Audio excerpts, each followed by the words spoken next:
nih capek sama kamu hidup miskin. Aku mau beli ini beli itu susah, ngerti gak sih? Ya tapi kan aku udah beliin kamu banyak. Aku udah beliin kamu tahu bulat kemarin. Udahlah, kamu pikir dengan beli kayak gitu cukup? Aku tuh pengen beli segala-galanya. Masa nggak cukup kan ada banyak rasanya. Ada barbecue, ada markis. Udah. Aku tuh capek sama kamu. Udah mending kita putus.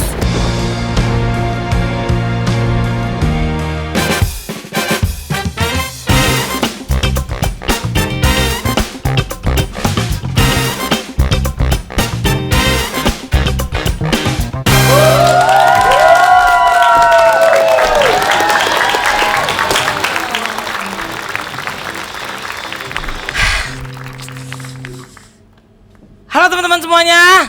Boleh minta tepuk tangannya dong hari ini yuk. Mantap. Tadi gue baru diputusin sama cewek. Ya ampun. Dikira dia ketika gue putus hidup gue akan susah. Ya emang susah dari lahir. Iya. Hari ini pada sehat semua ya? Sehat. BPJS sudah dibayar belum nih? Belum ya, kalau belum jangan nunggak dong ya. Ntar datangnya sama debt collector lu ntar. Kartu kredit kali ya ampun. Ini pada sokin hari ini ya. Sobat-sobat miskin nih. Tenang bro, sama. Gue juga hidup di kehidupan yang susah, tenang.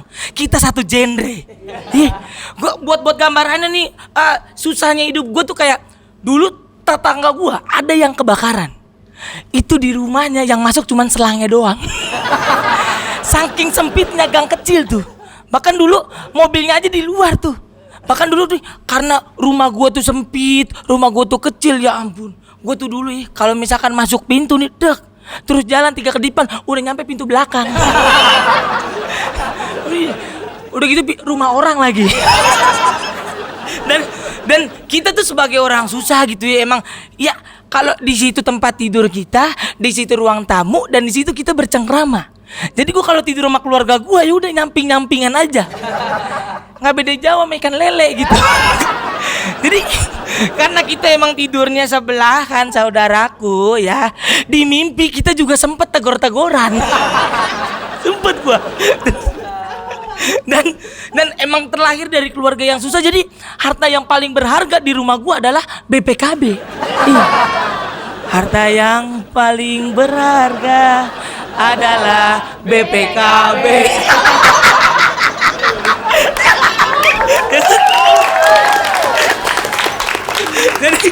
Jadi gue sempat ngerasain gue tidur itu sebelahnya motor. Lu pernah nggak ngerasain? Buat lu yang tidur sebelahnya motor, ya ampun, hati-hati karena mimpinya ngegas. So, weng gitu tiba-tiba. Gitu. Bahkan dulu gue sempet tuh pas waktu lagi tidur terus gue kebangun, terus gue ngigo gitu. Akhirnya kebangun gara-gara kepala gue kejedot sebakbor gitu tiba-tiba. Aneh banget gitu, dan emang gitu rumah gue tuh rumah yang kita tuh harus memaksa seluruh keadaan barang-barang di rumah itu harus lembur. Kenapa harus lembur? Karena lampu di rumah gue tuh cuma satu, tapi satu lampu gunanya buat nerangin 2 ruangan. Itu di rumah lu pernah nggak? Pernah ya? Bahkan di rumah gue ember itu kerjanya bukan cuma buat nampung air, tapi dia juga bisa buat ganjel pintu. Diganjel gitu, diisi dulu ya kan. Nah kalau digobrak ada orang gitu. Sebisanya lo ada orang begini tiba-tiba lo gebrak-gebrak lo gitu kan. Nah makanya nih gara-gara ekonomi gua agak lemah gitu ya, jadi gua untuk nyari cewek, deketin cewek itu agak susah gitu. Iya. Di gua buru-buru gua deketin cewek, ampun buat hidup aja ngos-ngosan. Susah gitu. Bahkan gua dulu pernah ikut aplikasi yang buat nyari-nyari jodoh. Namanya Minder, lu tau gak? Lu tau kan? Oh ya. Itu adalah aplikasi yang kalau kita swipe kanan, geser ke kanan nih. Terus ceweknya juga geser ke kanan. Dua-duanya ada di kanan berarti. Enggak dong, bercanda ya kan. Jadi kalau misalkan dua-duanya geser ke kanan, berarti kita akan match. Kita akan bisa chattingan sama dia. Pernah waktu itu gue ketemu sama cewek yang cantik banget. Itu kulitnya ya ampun putih banget kayak tembok orang kaya. Ada yang kalau diusap jeplak tuh ada tuh. Jadi gue dulu sempet tuh. Terus gue tanya sama cewek itu kan, "Mbak, mohon maaf nih mbak, kenapa mbak bisa geser ke kanan?" Terus mbaknya jawab, "Iya mas, maaf, HP saya jatuh," katanya. Sedih banget. Bahkan dulu gue sempet pacaran sama cewek, durasinya cuma 2 jam. Iya, sedih banget kan.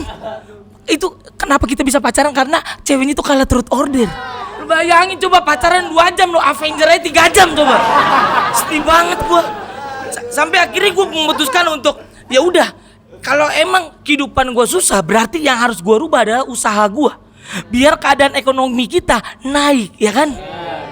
Kita semua di sini nih, ya kan? Biar kita bisa naik nih ekonominya, biar kita hidup juga bisa nyaman. Kalaupun kita punya jodoh yang ribet, yang banyak mau, ya gampang, tinggal dikasih, ya kan? Iya. Tinggal kasih somai. Enggak dong. Jadi tinggal kita kasih apa yang dia mau gitu, dan kita bisa menanggulanginya. Tiba-tiba coy, kemarin pas waktu gue pengen nyari cewek, gue pengen nyari jodoh untuk ibu dari anak-anakku, ya kan? Temen gue tiba-tiba datang malah nawarin investasi yang namanya cryptocurrency. Ya ampun, kok dia bisa tiba-tiba kepikiran nawarin ke gue gitu? Nah kita mau orang susah boro-boro mikirin namanya investasi. Orang kita buat ngutang aja di warung harus koalisi. Kita harus kerja sama. Iya.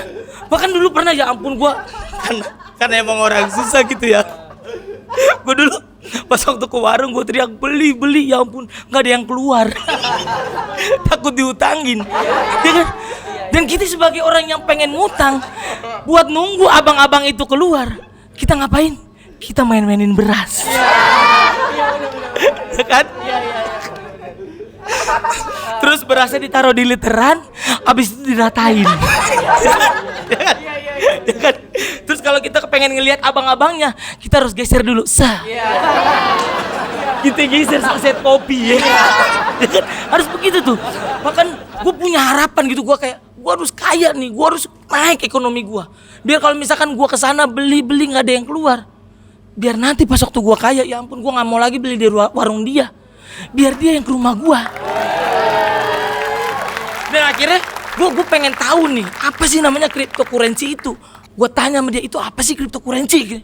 Terus akhirnya dia tanya lagi ke gue, lu kenapa pengen nanya? Iya, gue pengen naikin keadaan ekonomi gue dong, ya kan? Dia jelasin. Jadi nih Sel, cryptocurrency itu adalah investasi berupa aset kripto. Waduh, gue masih belum ngerti nih. Kalau asepso gue tahu, ya kan? Aset kripto gue apa? Gue nggak tahu nih. Terus dia bilang, nih Sel, di beberapa orang di luar negeri nih, itu cryptocurrency bisa jadi alat tukar di dunia digital maupun dunia goib.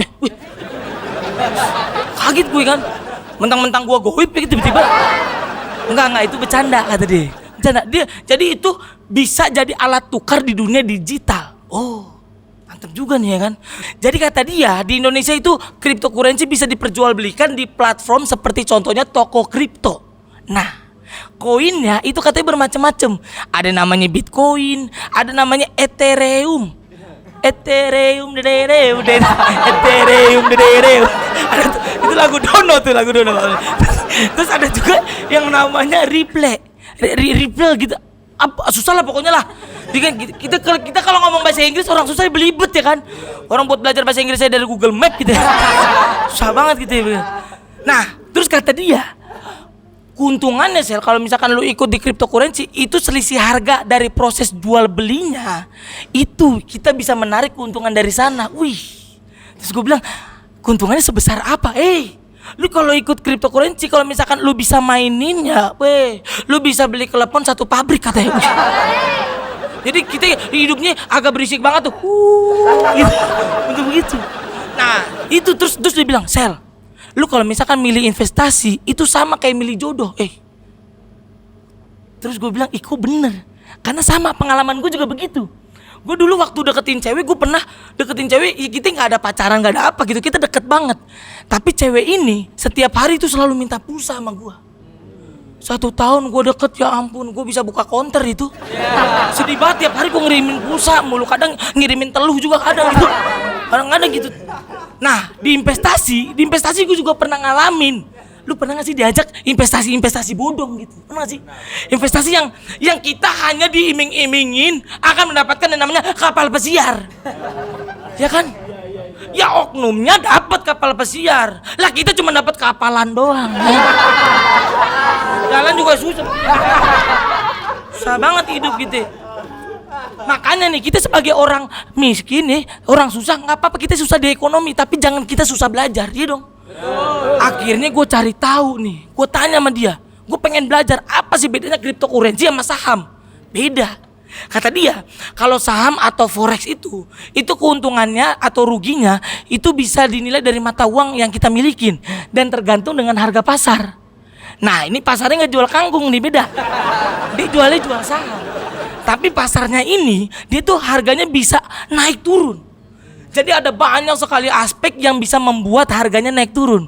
Kayak contohnya nih, harganya tuh bisa fluktuatif. Kayak contohnya ekonomi dunia, bisa juga kondisi politik dunia, bisa juga ada kondisi hati gitu bisa. Nah sedangkan nih sahabat-sahabat miskinku yang ada di sini, cryptocurrency itu kata dia lebih mudah diprediksi.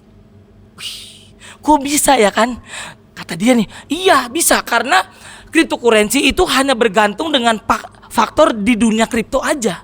Jadi mau ibaratnya nih Dajjal turun ke bumi, dunia kripto aman-aman aja. Bahkan kalau Dajjal nih tahu dia ikutan main. Terus kan gue bilang, bro kita kan orang susah, mainnya gimana? Gampang nggak? Gampang. Itu mudah dimengerti kalau lu bisa belajar dan juga bisa ngerti cara mainnya. Terus gue bilang sama dia, kita kan orang susah, buat makan aja susah gitu, apalagi investasi. Ini investasi hanya untuk orang kaya aja apa kagak?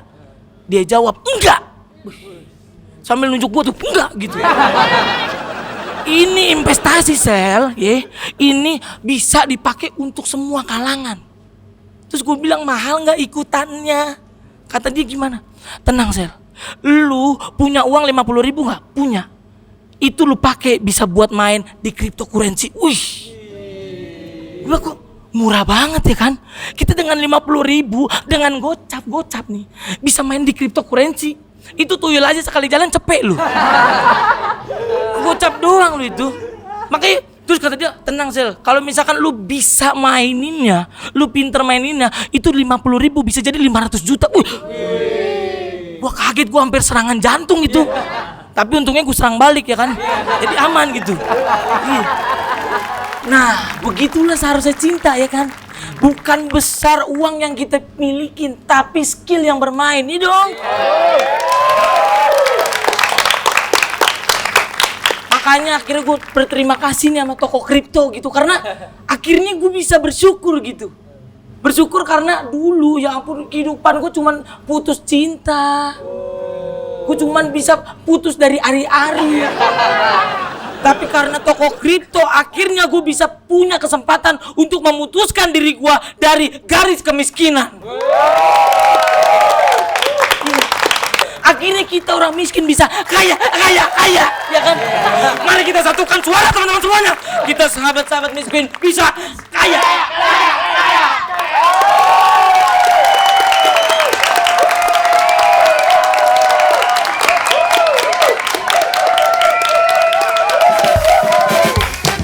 Ada yang bayar. Bayangin lu gue stand up kagak ada yang bayar. Mulut tertawa batin menangis.